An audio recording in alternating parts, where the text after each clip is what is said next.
안녕하십니까? 김철회입니다. 오늘부터 행정학도를 위한 공공경제론 동영상 강의를 올려드리도록 하겠습니다. 오늘은 첫 시간으로 행복 함수란 무엇인가 이렇게 진행을 할 텐데, 실제 수업 시간은 줌에서 진행을 하기 때문에 그때 뭐 수업 방법이라든가 이런 것들은 설명하고요. 오늘은 바로 행복이란 무엇인가, 또 행복 함수란 무엇인가에 대한 강의를 시작하도록 하겠습니다. 제가 화면 공유 좀 할게요.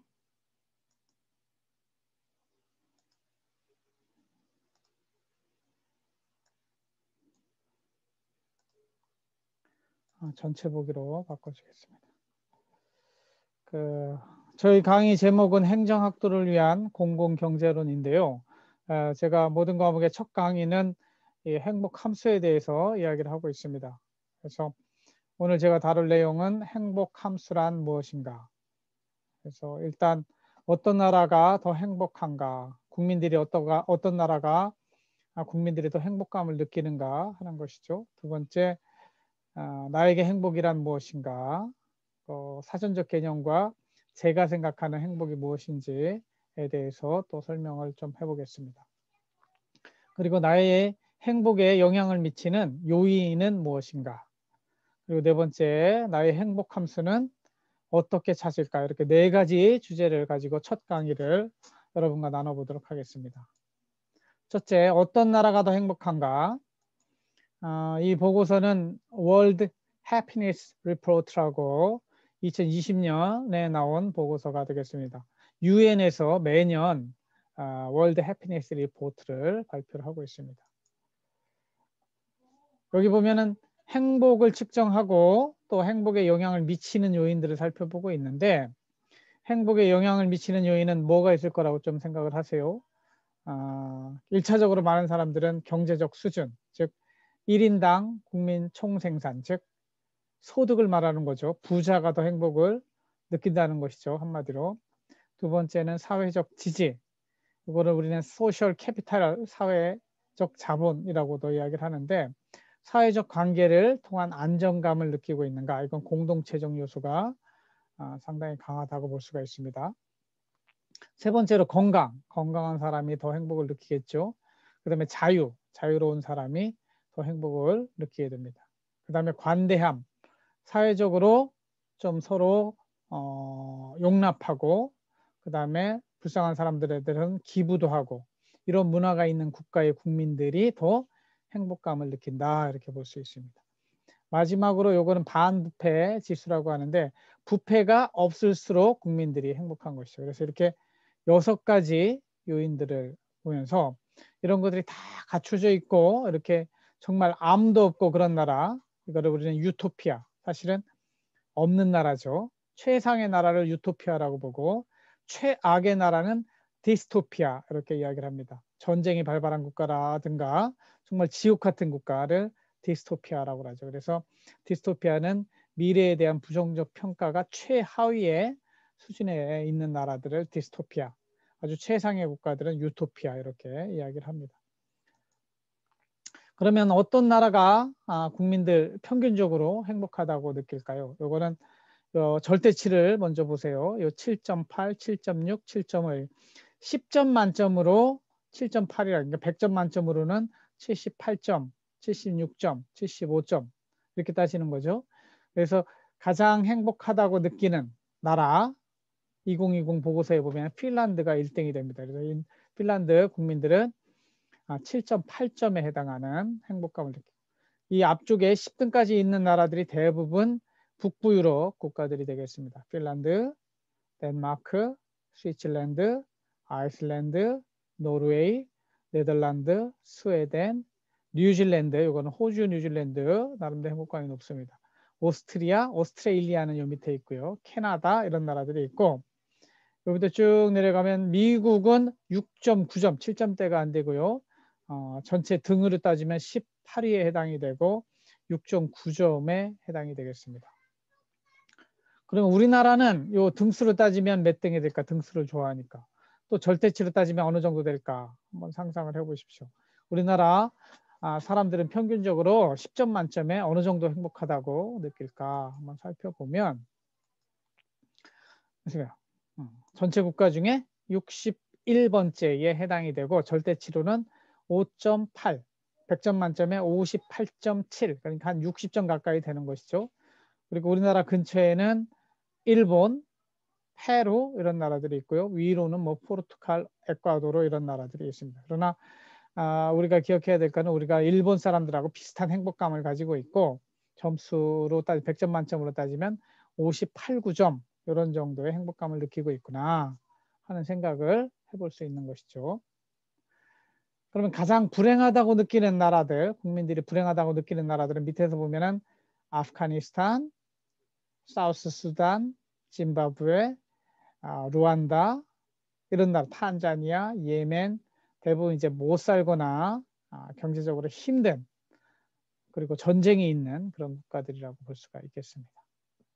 절대치로 볼 때도 2.5점, 그렇죠? 다 3점, 4점을 넘지 못하는 국가들이 이렇게 140등 이하로는 이렇게 나와 있습니다. 그러면 도대체 이 행복이 무엇이길래 우리가 행복에 대해서 이야기를 하느냐? 사람들 다 이야기하죠. 나는 행복하고 싶다. 그렇죠? 그럼 행복이 뭘까? 근데 이 행복이란 개념은 상당히 주관적입니다. 사람에 따라서 그 개념이 달라질 수 있다는 얘기죠. 그럼에도 불구하고 또 사전에 보면 객관적인 정의를 내리고 있습니다. 주관적이라는 측면에서 기회 되시면 아주 옛날 노래지만 조경수 이 사람이 조승우 배우 있잖아요. 조승우의 아버지예요. 행복이란 요거 니은이 빠졌는데 행복이란 무엇인지 참 알 수가 없죠. 근데 이 사람 노래하는 거 보면은 당신 없는 행복이란 있을 수 없잖아요. 이 사람이 찾는 행복은 사랑에 있는 거죠. 사랑하는 사람과 함께 있을 때 행복하다. 이렇게 노래를 하고 있습니다. 여러분이 뭐 스마트폰에 네이버도 찾아볼 수 있고 영어 사전도 찾아볼 수 있을 텐데 보면은 네이버에 행복이라고 쳐보면 복된 좋은 운수, 생활에서 충분한 만족과 기쁨을 느끼어 흐뭇한 마음, 나 행복해 이럴 때 만족하고 기쁨이 있는 상태를 말하는 거죠. 영어로는 happiness라고 하는데 희망을 그리는 상태에서의 좋은 감정 또는 심리적인 상태 또 이성적인 경지, 자신이 원하는 욕구와 욕망이 충족되어 만족하거나 즐거움을 느끼는 상태. 반대로 따지면 불안감을 느끼지 않는 거죠. 안심한 상태. 그러나 이 상태는 주관적일 수도 있고 객관적일 수도 있다. 이렇게 이야기를 하고 있습니다. 좀 어려운 뭐 영어로 된 메리암 웨스터가 그래도 가장 신빙성이 있는 영어 사전인데 메리암 웨스터에서 해피니스를 쳐보면 이렇게 A state of well-being and contentment 만족한 상태죠. Pleasurable or satisfying experience. I wish you every happiness in life. I had the happiness of seeing you. 너 봐서 정말 행복해. 이럴 때 좀 어려운 말로 felicity 또는 aptness 이런 것도 행복에 관한 옛날 말, obsolete 옛날, out of date 옛날 말이라듯이 옛날 말로는 good fortune, 뭐 prosperity 번영 이런 것들 윌리엄 셰익스피어가 이렇다 했다는 것이죠. prosperity, all happiness, be chance to thee. 너에게 이 행복이 임하길 바란다는 이런 내용이죠. 근데 그래서 영어도 해피니스라고 하는 거는 웰빙이나 만족감, 그죠? 이런 것들을 말하고 있는 것이죠. 여러분들도 천천히 제 강의는 좀 빨리 지나가지만 개인적으로 한번 살펴보시고 생각을 해보시기 바랍니다. 그 다음에 철학적으로는 행복에 대한 개념을 그래도 가장 처음으로 이야기한 사람이 아리스토텔레스입니다. 아리스토텔레스가 니코마키안 윤리학이라는 요 니코마키안 윤리학에서 쓴 내용을 보면은 행복이라고 하는 거는 그렇죠? Happiness is the only thing that human desire for its own sake. 이 사람은 부나 명예나 건강이나 우정이나 이거하고 다르게 좀 여기 뒤에 보면은 어떤 액티비티, 활동으로 보고 있어요. 아주 좋은 상태, 좋은 활동이 이루어지는 상태를 말합니다. 그래서 다른 말로는 a life in which a person fulfills human nature in excellent way. 최고의 선이 이루어지는 그 상태를 전문 용어로는 유다이모니아, 다이아몬드 뭐 이야기할 때 다이아모니아 그러지만 여기 유 좋다는 뜻이에요. 유 좋은 상태, good state라고 하는 거죠. 이런 것이 이루어지려면 외부적으로는 부도 가지고 있어야 되겠고 건강, 외모, 권력 이런 것도 우리가 필요로 하는 것들 많이 가지고 있겠지만 이것만으로는 행복이 아니라고 하는 것이 이거는 짐승들도 추구하는 것이라고 하는 거예요. 아리스토텔레스가 하는 말입니다. 이보다는 내부적으로 관조적인 삶, 여가와 자유를 누리고 뒤에 설명할 아파테이아의 상태 또는 아타락시아의 상태에 이르는 것을 윤리학에서 철학에서는 행복이라고 이야기합니다. 공동체적으로는 정치적 인간으로 사회적 인간으로서 공동적 관계가 시민 사회를 그리스에는 이제 정치학이 발전하잖아요. 그래서 시민 참여 이런 것들이 제대로 이루어지는 상태를 행복한 상태 이렇게 철학적인 접근에서는 이렇다는 것이죠. 쉽지는 않지만 여러분 한번 생각을 해보시기 바랍니다. 그래서 철학에서는 세 가지 개념이 있어요. 행복을 다루는 아파테이아, 헤도니즘, 아타락시아 이런 개념이 있는데 아파테이아라고 하는 거는 뭐냐면 스토아학파 여러분들 사탐세 좀 배웠을 거예요. 스토아학파라는 사람들이 있는데 이 사람들은 금욕을 강조해요. 모든 불교에서도 욕심으로부터 모든 악이 나오고 괴로움이 나온다고 그러죠. 금욕을 통해서 어떠한 욕망이나 정념에도 흔들리지 않는 상태에 이르는 것 그것을 행복한 상태라고 하고 아파테이아 이렇게 부릅니다. 반면에 이제 퀴레네 학파에 있는 사람들은 이 사람들은 그게 뭐 아주 그냥 그 정신적인 개념이냐 실제는 쾌락이야 쾌락 즐거움 육체적 순간적 쾌락을 느끼는 것 실제 우리 돈 쓸 때 왜 돈 써요? 육체적 순간적 쾌락을 위해서 돈을 쓰잖아요. 이것을 포함한 전체적인 쾌락이 행복이지 그런 거짓말 하지 말라 이렇게 이야기하는 사람들을 헤도니즘이라고 그래요. 현실적인 경제학에서는 헤도니즘에 기반을 두고 경제학적인 접근합니다. 그래서 나중에 살펴보겠지만 벤담의 양적 공리주의로 이어지는 개념이 퀴레네 학파의 헤도니즘이다. 이렇게 이해하시면 되고 그 다음에 여러분 배운 스토아 학파, 에피쿠로스 학파 이게 사실은 비슷합니다. 뭐냐면 금욕적인 삶을 통해서 자신의 마음의 변화 이건 육체적인 쾌락이 아니고 정신적인 이성적인 영혼의 평정 상태에 이르는 것을 원하는데 그 상태를 아타락시아 그럽니다. 스토아학파에서는 아파테이아 이렇게 이야기해요. 고통과 공포가 없는 두려움이 없는 상태에 이르는 것 에피쿠로스 학파 이야기하는 아타락시아다 이렇게 이해하시면 되겠습니다. 제가 철학 시간이 아니기 때문에 자세히는 다루지 않고 여러분들 관심 있는 분들은 스스로 동영상도 찾아보고 책도 보고 하면서 더 공부를 하시기 바랍니다. 다음 주제로 나는 행복을 어떻게 분類하느냐. 저는 이 행복을 소극과 적극 그리고 개인과 공동체로 구분합니다. 소극이라고 하는 거는 요거는 불행한 상태를 말해요. 불행한 상태에서 벗어나면 행복감을 느껴요. 그래서 사실은 어린 시절 가난하고 어려움을 겪었던 사람들이 그것을 극복했을 때 행복감을 느껴요. 근데 이거는 서바이벌의 측면이기 때문에 그 상태에서 벗어나는 순간 그 행복감은 느끼지만 그 이상의 소위 이 뒤에 나오는 적극적인 행복으로서의 self actualization 자아실현적인 행복하고는 좀 멀어요. 그러니까 부자가 됐다고 막 자랑하고 행복해하는 사람 있잖아요. 이거는 소극적 행복에 지나지 않는 거예요. 진짜 행복은 뭐예요? 자신이 하고 싶은 다른 사람 신경 쓰지 않아요. 상대적인 행복이 아니라 절대적으로 자기가 하고 싶은 것을 하면서 느끼는 행복을 적극적 행복이라고 한다. 그리고 이거는 개인적 수준의 행복과 공동체적 수준의 행복으로 구분될 수 있는데 개인적으로는 뭐예요? 자신이 건강하고 부자가 되고 안전하고 자유롭고 이런 것이죠.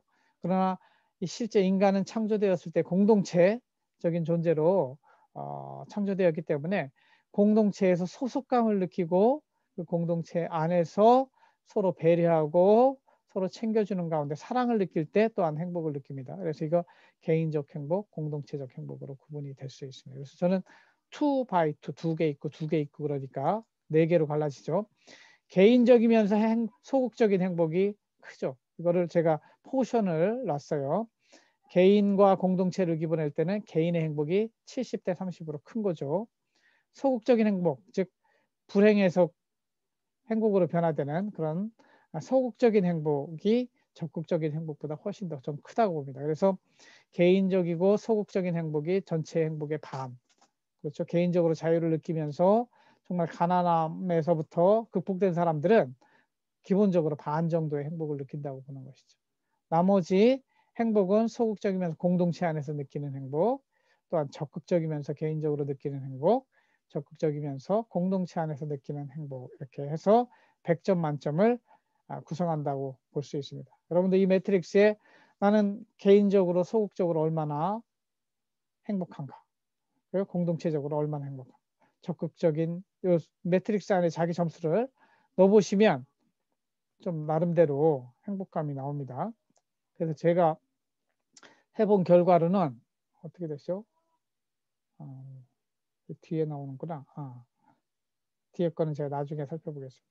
그래서 이런 요인들이 있는데 저 개인에 대한 분석을 한번 해본 거예요. 나를 가장 중요한 게 소극적으로 불행하게 만들었던 것이 무엇인가 이렇게 되돌아보면 가족과의 이별에 대한 추억들, 기억들이 굉장히 저를 좀 불행한 마음으로 빠지게 만들고 우울증이 나게 하는 그런 요소입니다. 저희 아버지는 정신질환이 있으셨고 그래서 우리 아내는 피에 우울증이 흘러가요. 그리고 어린 시절에 저는 이제 우리 형제가 5형제인데 우리 둘째 형은 3살 때 갔고 제 막내 동생이 37에 갔어요. 하늘나라로. 그러니까 벌써 아버지는 벌써 뭐 24년 전에 돌아가셨고 그러니까 하여튼 가족과 벌써 3명이랑 이별을 했는데 하여튼 이런 이별이 굉장히 불행감을 가져오는 것이죠. 또 어릴 때 가난했어요. 어릴 때 몸이 약했어요. 이런 것들이 어릴 때 참 불행 요인으로서 있었던 거예요. 이것을 많이 극복하면 극복할수록 반대로 이것은 행복감을 주기도 합니다. 공동체 측면에서는 나를 불행하게 만드는 것은 나중에 여러분 행정학에서 아담스의 공정성 이론 이런 것들을 배울 텐데 내가 불공정한 대우를 받았을 때 굉장히 불행감을 느끼죠. 사회적으로 불안한 분위기, 전쟁을 겪거나 범죄가 많거나 불안함, 지금 코비드-19로 코로나19로 인해서 우리가 고통 겪고 있잖아요. 이런 것들 공동체 전체적으로 불행하게 만드는 요인이 되겠죠. 여러분들 입장에서는 불확실한 미래, 실업률이 높아가지고 미래에 대한 소망이 없죠. 공동체적으로. 이런 것들도 사실은 불행 요인에 해당이 된다고 볼 수 있습니다. 반대로 좀 적극적인 측면에서 행복하게 만드는 것, 이렇게 과거의 기억들을 돌이켜보면 가족과의 관계, 저는 아내가 있고 딸, 아들, 딸, 3자녀의 아빠예요. 우리 아들과 딸들의 행복한 관계 좋죠. 그리고 개인적으로 뭔가 성취가 있었을 때 행복하죠. 그리고 진짜 행복감을 느끼는 감정적으로 때를 찾아보니까 그 목욕탕에서 생각하고 깨닫고 저는 이걸 좋아해요. 그 다음에 땀을 쭉 빼고 나와서 뽀가리 세트 탁 한 잔 마실 때 그때 제가 굉장히 행복감을 느끼더라고요. 또 취미생활로는 제가 낚시 좋아하고 야구, 탁구, 골프 이런 거 하는데 이런 거 할 때 행복감을 적극적으로 느끼는 것이죠. 그 다음에 공동체적으로는 제가 이 따뜻한 공동체 속에 있을 때 플러스의 행복감을 많이 느낍니다. 그래서 제 아이들도 공동육아라고 해서 제가 수업 시간에 좀 더 설명을 하겠지만 함께 부모들이 모여서 함께 기르는 그런 공동체 활동을 했고 지금도 제가 이제 여러분 학생애들 같이 쓰게 하고 있는데 한남 마중물 협동조합이라고 하는 걸 만들었어요. 아직 본격적으로 시작을 안 했는데 그래서 스승과 제자가 함께 만드는 공동체를 제가 만들어 나가고 있어요. 이런 것들 또 교회 생활 이런 것들이 나를 적극적으로 행복하게 만드는 요인이라고 이렇게 생각이 되는 것이죠. 그리고 미래를 볼 때는 우리 전체 공동체가 성장하고 일자리도 많아지고 소망이 있을 때 그 행복한 것이죠. 또 뭐 이런 스포츠 관련된 이런 것들도 자기가 이제 나는 충청도 사람이니까 하나가 이길 때 또는 뭐 손흥민이 뭐 EPL에서 이길 때 이런 때 만족감을 느끼고 행복감을 느끼죠. 이것이 뭐냐면 내가 공동체 속에 있기 때문에 느끼는 행복감이라고 볼 수가 있겠습니다. 그래서 한번 따져본 거예요. 아까 소극적으로 보면은 소극적으로 개인적으로 보면은 30점 정도 줬고요. 49점 만점에 공동체적으로는 15점, 적극적인 측면에서는 이게 10점, 좀 낮죠. 그다음에 공동체적인 측면에서도 이거는 상당히 높게 7점을 줬습니다. 그래서 저는 소극적인 측면에서 상당히 만족감을 좀 느끼는 거죠. 어릴 때 고생을 많이 해서 지금 뭐 나름대로 교수가 돼가지고 안정적인 생활하고 있으니까 이런 부분이 있지만 적극적인 측면에서는 좀 낮고 그다음에 개인적인 측면에서는 좀 만족감이 낮은 반면에 공동체적으로는 제가 공동체를 많이 섬기고 있으니까 저는 개인적으로 할 수 있는 것들을 좀 사실은 은퇴 이후에 하려고 밀어놓고 있어요. 그래서 100점 만점으로 따지면 62점, 6.2점이 되는 거죠. 우리나라 평균이 5.8점이었잖아요. 그러니까 우리나라 평균 사람들보다 저는 상대적으로 좀 더 만족감을 느끼고 사는 사람들이라고 볼 수 있습니다. 여러분들 이거보다 훨씬 더 높게 나오는 분들도 있을 거예요. 좋은 부모 만나고 나름대로 인생에 대해서 긍정적으로 살고 있는 분들은. 그러나 저보다도 상당히 낮은 분들도 있을 거예요. 한번 따져보면 나의 100점 만점에 어느 정도 행복감을 느끼고 있을까 한번 측정을 해보시기 바랍니다. 이제 마지막으로 우리 경제학을 배우고 공공경제론을 배울 때 모든 것은 함수입니다. 그래서 경제학은 사실은 여러분들 싫어할 수도 있는데 수학하고 관련이 돼 있어요. 수학은 논리학이고 논리학은 다시 이제 언어학이고 그런데 이 행복이라고 하는 것이 뭐에 의해서 결정이 되느냐 하는 걸 살펴보고 경제학은 좋은 선택, 올바른 선택, 합리적인 선택을 어떻게 할 수 있을까 배우는 학문이에요. 그러니까 내가 느끼는 행복, 내가 언제 행복한가, 행복이 무엇인지 먼저 알아야 돼요. 나에게 행복이란 무엇인가, 그 사람이 가지고 있는 가치관, 행복관이 있어야 돼요. 나는 돈만 있으면 행복해. 그러면 돈을 벌면 되는 거예요. 그렇죠? 아까 쾌락주의 이야기했잖아요. 아니야, 나는 정신적 행복이 중요해. 그러면 그 부분을 위해서 시간을 써야 되는 거죠. 그러니까 자신의 행복관을 먼저 정립하고 그 다음에 나의 행복에 영향을 미치는 요인들이 있을 수 있을 거예요. 시간, 돈, 소득, 뭐 결혼, 뭐 이런 다양한 선택할 수 있는 것들이 있는 반면에 선택할 수 없는 것들도 있어요. 그죠? 하고 싶지만 선택할 수 없는 것들. 그죠? 아버지를 바꿀 수 없어요. 금수저가 됐으면 좋겠는데 아버지를 바꿀 수 없잖아요. 그죠? 엄마를 바꿀 수 없어요.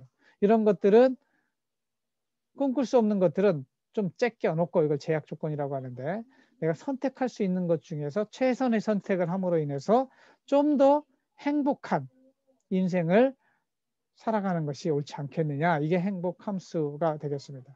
그래서 이걸 하려면 먼저 나에게 행복이 무엇인지 정립하는 것들이 필요하고요. 그 다음에 내가 선택할 수 없는 것들 먼저 구별해내야 되고 그 다음에 선택할 수 있는 것들 그 그룹 중에서 나는 그 중에서 무엇을 선택할 것인가를 결정하는 것이죠. 이것이 다 이제 경제학적인 접근 방법이 되겠습니다. 그래서 행복 함수라고 제가 이렇게 제안을 하는 거예요. 행복에 대한 측정은 일단 내가 얼마나 행복한가 아까 이야기한 것처럼 이렇게 해요. Overall, how satisfied are you with life as a whole these days? 요즘 내가 어느 정도 행복감, 만족감을 느끼고 있는가? 0점부터 10점 사이에 선택을 해보는 거죠. 비슷합니다. How about happy? 행복에 대해서 나는 어떻게 생각하고 있는지. 그때 반대로 worry, 걱정하고 있는지, depress, 침체되어 있는지 이런 것들 측정을 해볼 필요가 있죠. 그래서 나의 행복이 어느 정도인가 한번 보시고 그 중에서 내가 선택할 수 없는 것들은 좀 째껴놔야 돼요. 장기적 100년 이상 걸려야 바뀌는 것들이 있어요. 우주의 질서라든가 그죠? 시간과 공간의 제약. 내가 바로 뭐 미국 가서 살 수 없잖아요. 그 다음에 선천적 키를 늘릴 수도 없어요. 성별을 바꿀 수도. 물론 요즘 이런 것들을 바꿔가지고 더 행복하려고 하는 사람들도 있지만 저는 개인적으로는 반대입니다. 성별이나 키나 유전자를 바꾸려고 하는 이런 것들은 사실은 올바른 방법이 아니라고 생각을 해요. 나는 이건 제약 조건으로 좀 묻어두길 보내요. 자본주의 사회 속에 살고 있죠. 이거 바뀌는데 한 500년 걸립니다. 내가 살아있는 동안 이걸 바꾸려고 노력하는 사람들 정말 천재고 정말 위대한 사람입니다. 하지만 굉장히 힘든 거예요. 그러니까 코페르니쿠스적 전환이라고 하는 것은 지구가 도는 것이 맞고 태양이 도는 것이 그죠? 지구가 도는 것이 아니라 태양이 도는 것이 아니라 지구가 돈다라고 말한 사람이 코페르니쿠스잖아요. 이런 것들을 한 번에 생각이 바꾸는데 거의 1000년이 걸리는 거예요. 1000년이.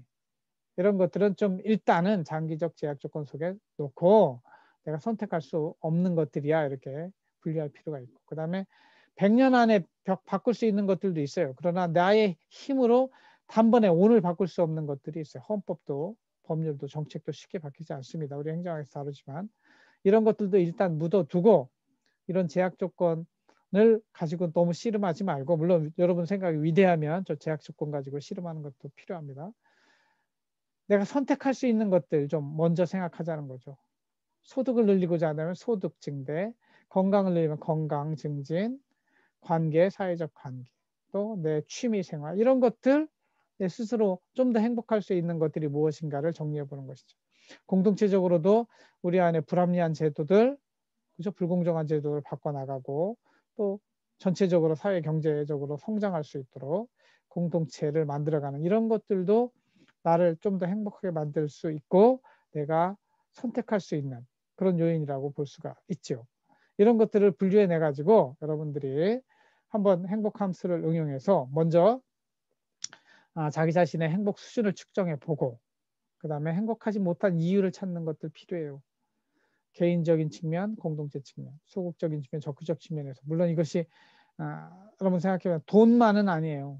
많은 사람들이 돈 가지고 다 지금 이야기하는데 돈은 필요하죠. 그러나 돈만은 아니라고 하는 거를 다른 요인들도 있어요. 돈 없이도 행복한 사람들이 있거든요. 그럼 그런 사람들은 왜 행복한가를 한번 검토해 봐야 되는 것이죠. 그 다음에 세 번째로 제약 조건을 확인하는 것이 필요하고 그 다음에 구체적인 행동 전략을 마련하고 여기 이제 냉철한 분석과 의지적 행동, 즉 경제학에서 배우는 이런 것들을 적용할 필요가 있습니다. 그리고 매일매일 여러분들은 새로운 하루하루 24시간을 받습니다. 그러니까 매일매일 일기를 써가면서 오늘 잘한 일, 잘못한 일 이런 것들 점검해 가면서 어제보다 나은 오늘을 만들어가는 사람이 그렇죠? 365일을 그렇게 사면 조금씩이라도 계산되면 1년, 2년 이사에서 점점 더 행복해지는 삶을 살 수 있다고 저는 여러분에게 권면하고 좀 추천을 합니다. 시간이 다 돼서 마지막으로 이제 조지 버나드 쇼의 말을 한번 이용해 보도록 하겠습니다. We have no more right to consume happiness without producing it than to consume wealth without producing. 부자가 돼서 부를 소비하고 싶으면 일단 먼저 돈을 벌어야 되는 거 아닙니까? 마찬가지로 행복도 행복을 만드는 자가 행복을 소비할 수 있는 것이지 행복을 만들기 위해서 노력하지 않고 제가 제일 강조하는 게 공짜는 없단데 세상에 공짜가 없습니다. 여러분들도 행복하고 싶으면 스스로 행복을 만들어가기 위해서 시간을 투자하고 노력을 해야 되는 것이죠. 하여튼 이 말씀을 기억하시고 오늘 첫 강의는 요거 행복 함수에 대해서 말씀드리는 것으로 마치겠습니다. 다음 강의는 본격적으로 이제 공공경제론 수업에 대한 내용으로 들어가도록 하겠습니다. 들어주셔서 감사합니다. 마치도록 하겠습니다.